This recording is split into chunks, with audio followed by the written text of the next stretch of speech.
Hello everyone, welcome back to my channel. आज हम करेंगे पद परिचय। ये हिंदी व्याकरण का टॉपिक है। इसमें हम जानेंगे कि कैसे एक सेंटेंस में, एक वाक्य में पद परिचय का यूज़ किया जाता है।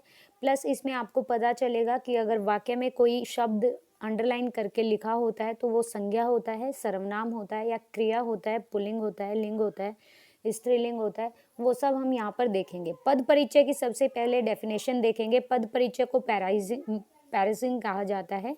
पद परिचय की परिभाषा देखिए। वाक्य में व्याकरण के नियमों के अनुसार प्रयुक्त शब्दों को पद कहते हैं। वाक्य के कुछ नियम होते हैं, जैसे इंग्लिश में सेंटेंस के नियम होते हैं कि सब्जेक्ट आता है, फिर वर्ब आती है, फिर ऑब्जेक्ट आता है।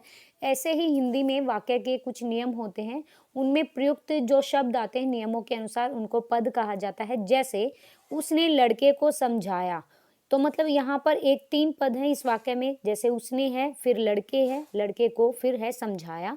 तो ये 3 पद है। इन पदों के बारे में ही देखेंगे कि इनमें क्या क्रिया है, क्या लिंग है, क्या संज्ञा है और क्या यहाँ पर सर्वनाम यूज किया गया है। चलिए आगे देखते हैं। पद परिचय। पद परिचय को कई नामों से जाना जाता है। वाक्य विवरण, पद निर्देश, पद निर्णय, पद विन्यास, शब्द बोध, पदान्वय, पद विश्लेषण या पद छेद। आपको किसी भी नाम से पूछा जा सकता है। किसी पद का व्याकरण के नियमों के अनुसार परिचय देना ही पद परिचय कहलाता है। यहाँ पर देखिए बहुत सारे एग्जाम्पल हैं। संजय कुमार अखाड़े का भीम है। मूक बालक होनहार है। आप औरों की होड़ क्यों करते हैं, अच्छों की संगति में बैठो। क्या और लोग आ गए, वह कुछ कह रहा है। या नेहरू जी भारत के प्रथम प्रधानमंत्री थे। यहाँ पर जो पहला सेंटेंस है देखिए, संजय कुमार अखाड़े का भीम है। भीम जो है वो यहाँ पर संज्ञा है, लेकिन ये जातिवाचक संज्ञा है। क्योंकि देखिए भीम किसके लिए बोला जाता है, जो थोड़ा बलवान होता है, शक्तिशाली होता है, उसके लिए भीम बोला जाता है। तो ये एक जातिवाचक संज्ञा है। मूक क्या है, एक विशेषण है। यहाँ पर जो सेकंड देखे, मूक बालक होनहार है। मूक एक विशेषण है, ना कि संज्ञा। क्योंकि विशेषण क्या करता है, हमें विशेषता बताता है। बालक जो है वो यहाँ पर संज्ञा हो सकता है, लेकिन मूक जो है वो विशेषता बता रहा है बालक की, तो मूक जो है वो यहाँ पर विशेषण है। औरों, और लोगों, देखिए आप और लोगों की होड़ क्यों करते हैं। यहाँ पर जो थर्ड सेंटेंस है वो यहाँ पर क्या है, और लोगों की होड़ क्यों करते हैं। थर्ड सेंटेंस देखिए, औरों। तो यहाँ पर औरों जो है ये और लोगों, ये संज्ञा जातिवाचक है। औरों मतलब यहाँ पर कंपैरिजन किया गया है, तुलना की गई है, तो ये औरों जो है वो यहाँ पर जातिवाचक है। अच्छों की संगति में बैठो, अच्छे लोग, ये भी संज्ञा है, लेकिन ये जातिवाचक संज्ञा है। और अच्छा क्या है, अच्छा एक क्रिया विशेषण है। और क्या और लोग आ गए, और जो वाक्य है, ये जो पांचवा जो वाक्य है, क्या और लोग आ गए, तो और क्या है, और एक विशेषण है।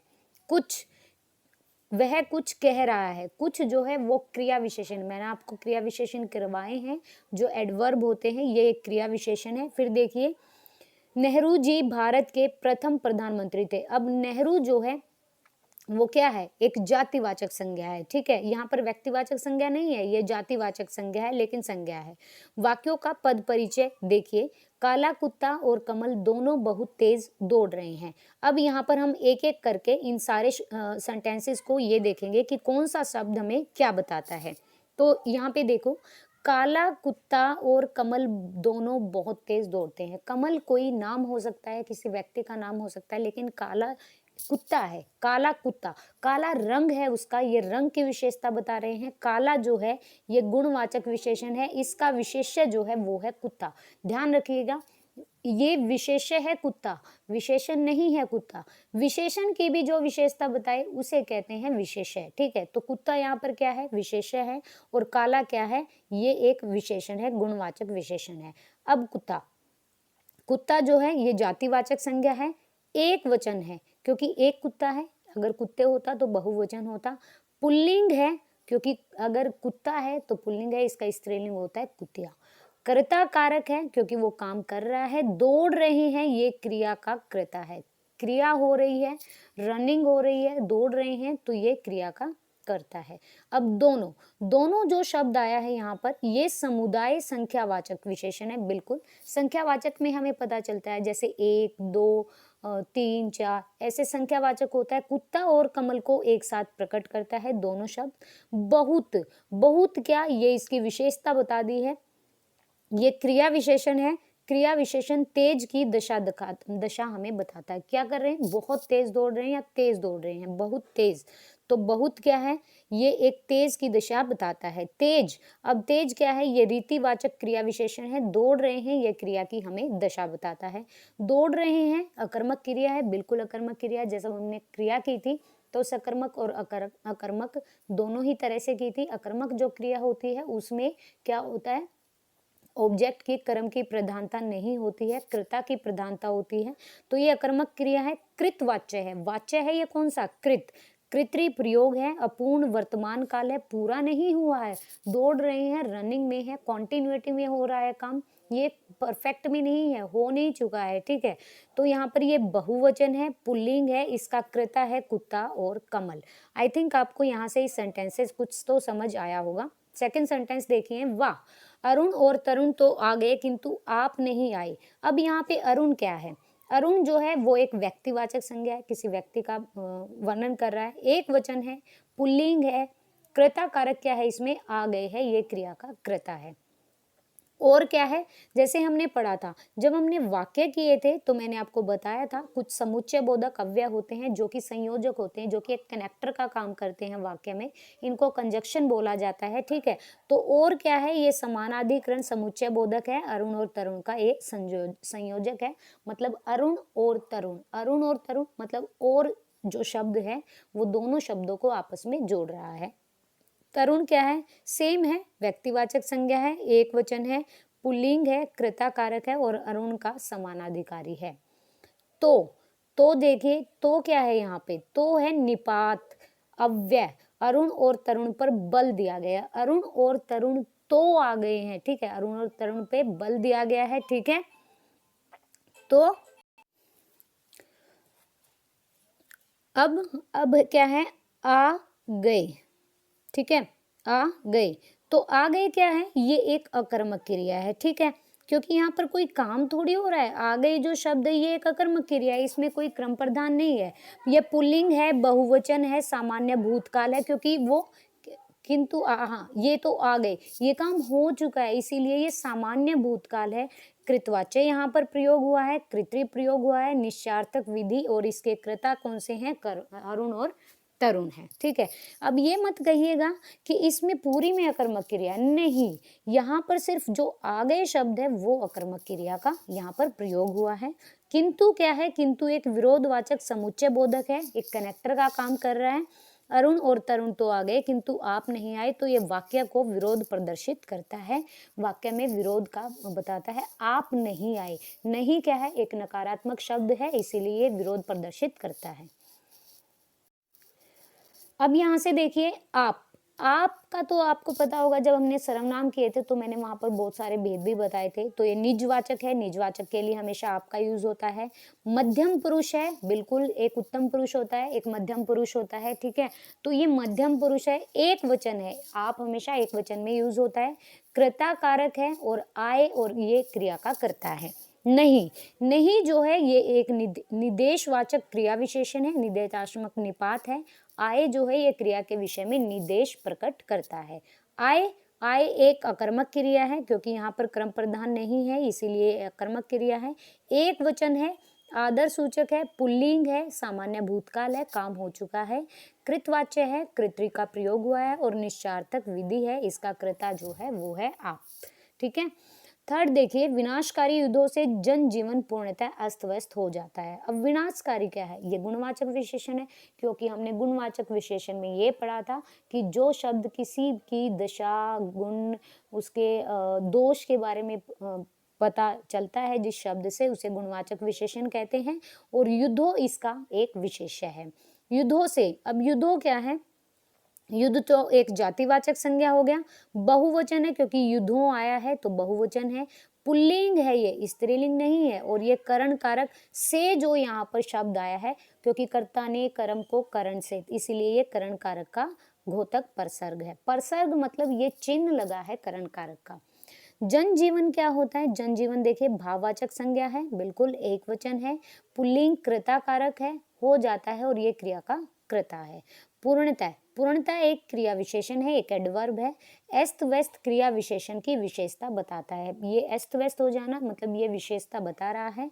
अस्त व्यस्त एक रीतिवाचक क्रिया विशेषण है, हो जाता है ये क्रिया की विशेषता बताता है। अब हो जाता है ये एक अकर्मक क्रिया है, पुल्लिंग है, एक वचन है, सामान्य वर्तमान काल है, क्योंकि ये बताया है ना, तो ये सेंटेंस एक सिंपल प्रेजेंट टेंस में यूज हुआ है, सामान्य वर्तमान काल है, कृतवाच्य है, कृतरी का प्रयोग हुआ है और निश्चार्थक विधि इसका कृता जनजीवन है। आभा ने अध्यापिका को कविता सुनाई। आपको वो सेंटेंस देगा और किसी को भी किसी शब्द को अंडरलाइन करके पूछ लेगा। ये टीचिंग एग्जाम में या हिंदी का जो भी सेक्शन आता है, जिस एग्जाम में हिंदी को कवर किया जाता है, तो वहां से ये पूछे जाते हैं। आभा ने, मान लीजिए कि उन्होंने अध्यापिका को अंडरलाइन किया और उन्होंने पूछ लिया कि अध्यापिका क्या है, और आपको ये 4 ऑप्शन दे दिए, तो इनमें से आपको टिक लगाना होता है कि कौन सा ऑप्शन अध्यापिका को यहाँ पर डिस्क्राइब कर रहा है। रमा, रमा एक व्यक्तिवाचक संज्ञा है, किसी पर्टिकुलर नाउन को यहाँ पर रिप्रेजेंट किया गया है। स्त्रीलिंग है, लड़की है, एक वचन है और कृता कारक है। अध्यापिका को, अब यहाँ पर को है ना, तो कर्ता ने कर्म को, यहाँ पर कारक का यूज हुआ है को, और ये एक जातिवाचक संज्ञा। अगर किसी अध्यापिका का नाम आता तो व्यक्तिवाचक संज्ञा होता, लेकिन अध्यापक जो एक पूरी कॉमन नाउन है, एक जाति को संबोधित करती है, अध्यापिका की जाति को, स्त्रीलिंग है, एक वचन है और कर्म कारक है। अध्यापिकाएं होता तो बहुवचन होता। कविता क्या है? जातिवाचक संज्ञा है, स्त्रीलिंग है, एक वचन है और कर्म कारक है। सुनाई, अब सुनना क्या है? सुनना एक प्रेरणार्थक क्रिया होती है, ये भूतकाल है क्योंकि वो काम हो चुका है, कविता सुनाई जा चुकी है, ये भूतकाल है, अन्य पुरुष है और एक वचन स्त्रीलिंग है। नेक्स्ट सेंटेंस है, मैंने बच्चे को दूध पिलाया। तो मैंने क्या है? मैंने यहाँ पर एक पुरुषवाचक सर्वनाम है, पुल्लिंग है, एक वचन कृताकारक है। बच्चे को, अब बच्चा तो पूरी जाति को ही तो संबोधित कर रहा है, बच्चों वाली जाति को, तो जातिवाचक संज्ञा है, पुल्लिंग है, एक वचन है और कर्म कारक है। आप कारक को इजीली पहचान सकते हैं, परसर्ग आएगा यहाँ पे। दूध जो है वो एक द्रव्यवाचक संज्ञा है, ये एक किस में आता है? द्रव्यवाचक संज्ञा में। दूध है, पानी है, और भी बहुत सारे जो भी लिक्विफाइड मैटर्स हैं वो सारे द्रव्यवाचक संज्ञा में आते हैं। पुल्लिंग है, कर्म कारक है क्योंकि, और एक वचन है, दूध पिलाया जा रहा है, काम हो रहा है, तो कर्म कारक है। पिलाना, अब पिलाया, पीना एक सकर्मक क्रिया है क्योंकि दूध पिया भी तो जा रहा है, तो ये सकर्मक क्रिया, ये अकर्मक क्रिया नहीं है। मैंने बच्चे को क्या पिलाया? तो दूध पिलाया। क्या से क्वेश्चन अराइज हो रहा है, और हमने ये पढ़ा था कि सकर्मक क्रिया में अगर व्हाट से क्वेश्चन अराइज होता है तो वहां पर इंट्रांजिटिव वर्ब होती है, वहां पर सकर्मक क्रिया होती है, वहां पर क्रम की प्रधानता होती है। भूतकाल है, ये काम हो चुका है, पुल्लिंग है, उत्तम पुरुष है और एक वचन है। ठीक है, नेक्स्ट है, वह भिखारी को दान देता है। अब वह जो है ये एक निश्चयवाचक सर्वनाम है, हमने पढ़ा था निश्चयवाचक सर्वनाम में यह वह, तो ठीक है, दिस दैट ये होता है, इंग्लिश में भी देख लीजिएगा। वह निश्चयवाचक सर्वनाम है, पुल्लिंग है, एक वचन है और कृताकारक है। भिखारी एक पूरी जाति को संबोधित कर रहा है, भिखारी वाली जाति को, तो जातिवाचक संज्ञा है, पुल्लिंग है लेकिन एक वचन है और कर्म कारक है। भिखारी को, कर्ता ने कर्म को, इसीलिए कर्म कारक है।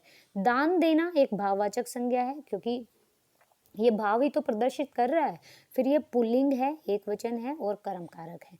देता है, ये वर्तमान काल में है, ठीक है, ता है, ते है, ती है, ये प्रेजेंट टेंस को ही तो रिप्रेजेंट करता है, तो ते है, ता है, ती है। देता है वर्तमान काल है, देना एक क्रिया है, पुल्लिंग है, एक वचन है और अन्य पुरुष है। मैं लड़के को तमाशा दिखाता हूँ। द नेक्स्ट सेंटेंस इज, मैं लड़के को तमाशा दिखाता हूँ। मैं का आपको पता होगा, मैं एक सर्वनाम होता है और पुल्लिंग है, ये उत्तम पुरुष है, एक वचन है और कृताकारक है। लड़के को, लड़का एक पूरी जातिवाचक संज्ञा है, पुल्लिंग में है क्योंकि लड़का है, लड़की नहीं है, एक वचन है और कर्म कारक है। लड़के को, कृता ने कर्म को। तमाशा, तमाशा एक भाववाचक संज्ञा है, पुल्लिंग है, एक वचन है और कर्म कारक है। दिखाता हूँ, देखना एक क्रिया होती है, पुल्लिंग में है, एक वचन है, उत्तम पुरुष है और वर्तमान काल है क्योंकि ता है, ते है, ती है, ये वर्तमान काल में आते हैं। आगे देखिए, कक्षा में शोर न मचाओ। तो कक्षा क्या है? ये समुदाय का बोध कराता है। हमने पढ़ा था सेना होती है, पुलिस होती है, कक्षा होती है, ठीक है। ये सारी क्या होती है? भीड़ होती है। ये समुदायवाचक संज्ञा होती है। स्त्रीलिंग है, कक्षा स्त्रीलिंग होती है। बहुत अच्छा बात है, यहाँ से बहुत सारी चीजें पता चल रही हैं। एक वचन है, अधिकरण कारक है। कर्ता ने कर्म को करण से अधिकरण में पर, तो यहाँ पर कक्षा में आया है तो अधिकरण कारक है। शोर एक भाववाचक संज्ञा है, एक वचन है, पुल्लिंग है और कर्म कारक है, ठीक है। क्योंकि कर्म कर्म किया जा रहा है, शोर हो रहा है। न एक अव्यय है, क्रिया विशेषण है और निर्देशवाचक है। मचाओ, मचाना क्रिया है, पुल्लिंग है, बहुवचन है और मध्यम पुरुष वर्तमान काल है। मेरी पुस्तक राम के पास है, तो मेरी एक सर्वनाम होता है, मेरा, मेरी, ठीक है। और ये पुल्लिंग है, संबंध कारक है, बिल्कुल ये संबंध कारक है, क्योंकि ये देखो, ये क्या, मेरी पुस्तक, यहाँ पर एम्फेसाइज किया गया है, जोर दिया गया है मेरे बारे में। मेरी पुस्तक किसके पास है? राम के पास। संबंध कारक है, पुस्तक का संबंध है उससे, सार्वनामिक विशेषण है। पुस्तक जो एक जातिवाचक संज्ञा है, स्त्रीलिंग है, एक वचन है और क्रेता कारक है। राम के पास है, राम एक व्यक्तिवाचक संज्ञा है, पुल्लिंग है, लड़का है, एक वचन है और अधिकरण कारक है। के पास है, अधिकरण में पर या पास, ठीक है, तो अधिकरण के पास। अब है, होना है, क्रिया है, एक वचन है, उत्तम पुरुष है, पुल्लिंग है और ये वर्तमान काल को रिप्रेजेंट कर रहा है। उसने मेरी प्रशंसा की। उसने क्या है? उसने एक सर्वनाम होता है, कर्ता कारक है, ये पुल्लिंग एक वचन को रिप्रेजेंट कर रहा है। मेरी, मेरी सर्वनाम है, संबंध कारक है, ठीक है, मेरी से रिलेटेड है, पुल्लिंग एक वचन है और सार्वनामिक विशेषण है। प्रशंसा भाववाचक संज्ञा होती है, स्त्रीलिंग है, एक वचन कर्म कारक है और की, करना, ये क्रिया होती है, तो स्त्रीलिंग अन्य पुरुष और एक वचन भूतकाल है। बहुत सारे एग्जाम्पल कर लिए और काफी सारा आपको समझ भी आया होगा। अगर आपको संज्ञा, सर्वनाम, लिंग, विशेषण, क्रिया विशेषण, क्रिया, इन सब से रिलेटेड अगर आपको वीडियो देखनी है तो आपको वीडियोस मिल जाएंगी हिंदी की प्लेलिस्ट में जाके। पद परिचय के उदाहरण देख लीजिए, आपको ऐसे ही मिलेंगे वहां पे उदाहरण। आपको पूछा जाएगा परिश्रम के बिना धन प्राप्त नहीं होता, के बिना के ये हाईलाइट कर दिया गया या अंडरलाइन करके पूछ लेगा, तो के बिना एक संबंध बोधक अव्यय है। वह कक्षा में सो जाता है। अब वह क्या है? वह तो पुरुषवाचक सर्वनाम है, अन्य पुरुष है, एक वचन, पुल्लिंग और कर्ता कारक है। एवरेस्ट संसार का सबसे ऊंचा शिखर है। एवरेस्ट क्या है? एवरेस्ट एक व्यक्तिवाचक संज्ञा ही तो है, लेकिन एक वचन और पुल्लिंग है। गंगा पवित्र नदी है। अब नदी जो है वो स्त्रीलिंग में आएगी, लेकिन पवित्र पूछा है तो पवित्र एक गुणवाचक, क्योंकि उसकी गुणवत्ता कोई तो रिप्रेजेंट कर रहा है, उसके गुण के बारे में ही तो बता रहा है, वो पवित्र है। उसने काली साड़ी पहन रखी है। काली साड़ी पहन रखी है। साड़ी एक जातिवाचक संज्ञा है, एक वचन है, पुल्लिंग कर्म कारक है। काली अगर पूछा जाए तो वो गुणवाचक विशेषण होगा।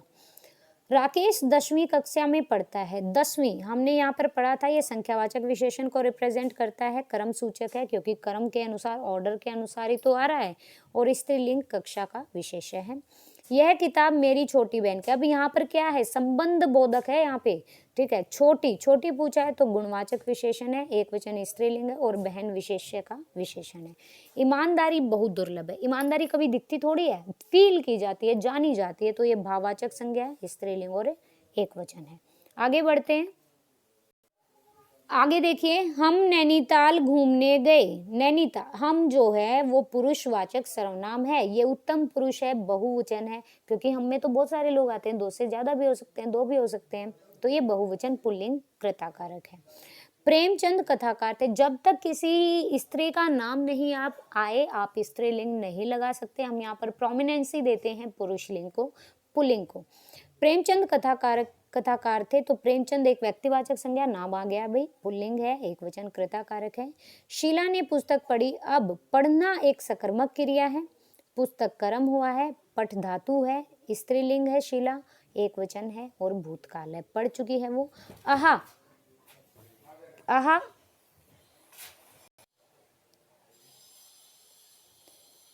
कितना सुंदर भवन है। आहा, ये तो आपको पता होगा, एक्सक्लेमेटरी साइन में हमेशा ये साइन आता है, विस्मय आदिबोधक अव्यय है और विस्मय और हर्ष का सूचक है, ठीक है।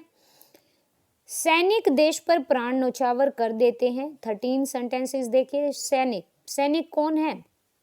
ये समुदायवाचक या जातिवाचक सेना को, ठीक है, सैनिक जो है ये जातिवाचक है। देश पर जातिवाचक संज्ञा है। पुल्लिंग है, एक वचन है, अधिकरण कारक है। देश पर अधिकरण का मैंने बताया आपको, परसर में पर आता है। चिड़िया पिंजरे में बंद है, तो चिड़िया जातिवाचक संज्ञा है, स्त्रीलिंग एक वचन है और अधिकरण कारक है। अधिकरण में आया ना तो अधिकरण कारक है। हम कल आगरा जाएंगे, कल क्रिया विशेषण है, कालवाचक को दिखा रहा है, जाएंगे क्रिया का विशेषण है। भूकंप में हजारों लोग मारे गए एक सकर्मक क्रिया हुई है। भूतकाल है, बहुवचन है और एक कर्मवाच्य है। वह राम को पत्र लिखेगा, राम एक व्यक्तिवाचक संज्ञा है, पुल्लिंग है, एक वचन है और कर्म कारक को रिप्रेजेंट करता है, कर्म को। सफलता परिश्रम के चरण चूमती है, तो यहाँ पर जो सफलता है ना वो भाववाचक संज्ञा है, स्त्रीलिंग भी है, एक वचन है, कृता कारक है और जो चूमती है वो क्रिया की कृता है। ये था सारा पद, मतलब पद परिचय के बारे में मैंने आपको बताया। आपको वीडियो पसंद आएगा ऑब्वियसली, क्योंकि आपको बहुत सारी चीज़ें यहाँ से सीखने को मिलेगी। वीडियो पसंद आए तो लाइक कीजिएगा और चैनल को सब्सक्राइब कीजिएगा। वीडियो देखने के लिए बहुत बहुत थैंक यू, और कमेंट करके बताइएगा आपको वीडियो कैसा लगा। So thank you so much, thank you to all of you.